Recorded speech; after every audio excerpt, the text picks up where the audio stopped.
Welcome to our channel.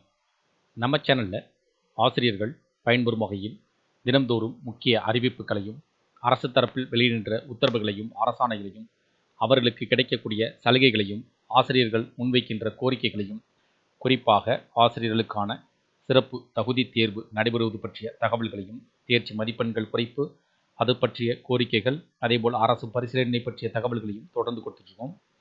அதன் அடிப்படையில் இன்றைய தினம் 2026ஆம் ஆண்டு ஆகஸ்ட் மாதம் 3ஆம் தேதி இன்றைய தினம் ஆசிரியர்கள் தெரிந்து கொள்ள வேண்டிய முக்கிய தகவல் என்ன என்பதை இந்த பதிவில் தெரிந்து கொள்வோம். ஆசிரியர் தேர்வு வாரியம் மூலம் விரைவில் 2000 பட்டதாரி ஆசிரியர்கள் மற்றும் ஆசிரியர் பயிற்றுனர்களை நியமிக்க பள்ளி கல்வித்துறை முடிவு செய்துள்ளது. இது தொடர்பான அறிவிப்பு ஆகஸ்ட் மாதம் வெளியாகியுள்ளது. அரசு பள்ளியில் இடைநிலை ஆசிரியர்கள், தையல், ஓவியம், உடற்கல்வி உள்ளிட்ட சிறப்பு ஆசிரியர்கள், பட்டதாரி, முதுகலை பட்டதாரி ஆசிரியர்கள், டிஆர்பி எனப்படும் ஆசிரியர்கள் தேர்வு வாரியம் மூலமாக நியமிக்கப்படுகிறார்கள்.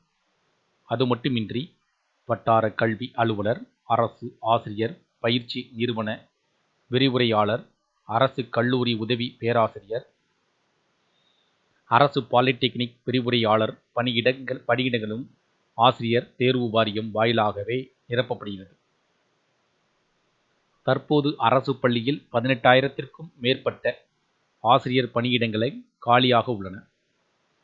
எனினும் மாணவர்களின் கல்வி பாதிக்கப்படக்கூடாது என்பதற்காக அந்த பணியிடங்களில் தொகுப்பூதியத்தில் தற்காலிக ஆசிரியர்கள் பணியமர்த்தப்பட்டு கற்பித்தல் பணிகள் தொய்வின்றி நடந்து வருகின்றன. அரசு பள்ளியில் நிரந்தர ஆசிரியர்களை நியமிக்க வேண்டும் என்று கோரிக்கை அரசியல் கட்சி தலைவர்களால் தொடர்ந்து வலியுறுத்தப்பட்டு வருகிறது. இந்த நிலையில் அரசு பள்ளியில் டிஆர்பி மூலம் 2000 பட்டதாரி ஆசிரியர்கள் மற்றும் ஆசிரியர் பயிற்றுனர்களை விரைவில் நியமிக்க பள்ளி கல்வித்துறை முடிவு செய்துள்ளது. இதற்கான அறிவிப்பு ஆகஸ்ட் மாதம் வெளியாகிறது. பட்டதாரி ஆசிரியர் தேர்வுக்கான அறிவிப்பை ஆகஸ்ட் மாதத்தில் வெளியிட்டு போட்டித் தேர்வினை நவம்பர் மாதம் நடத்த டிஆர்பி திட்டமிட்டுள்ளது. பட்டதாரி ஆசிரியர் தேர்வை டெட் தாள் 2 தேர்வில் தேர்ச்சி பெற்ற ஆசிரியர்கள் எழுதலாம்.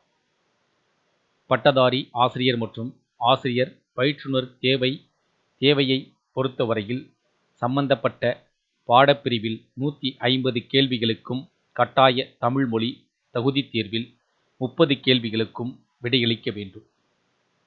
தமிழ் தாள் தேர்வில் குறைந்தபட்சம் 40% மதிப்பெண் எடுக்க வேண்டும்.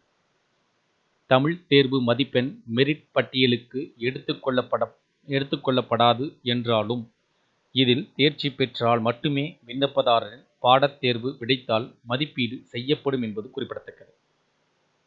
கடைசியாக பட்டதாரி ஆசிரியர் தேர்வானது கடந்த 2024ஆம் ஆண்டு ஜனவரி மாதம் தேர்வு நடத்தப்பட்டு அதன் மூலம் 2582 ஆசிரியர்கள் தேர்வு செய்யப்பட்டனர் என்பதும் குறிப்பிடத்தக்கது.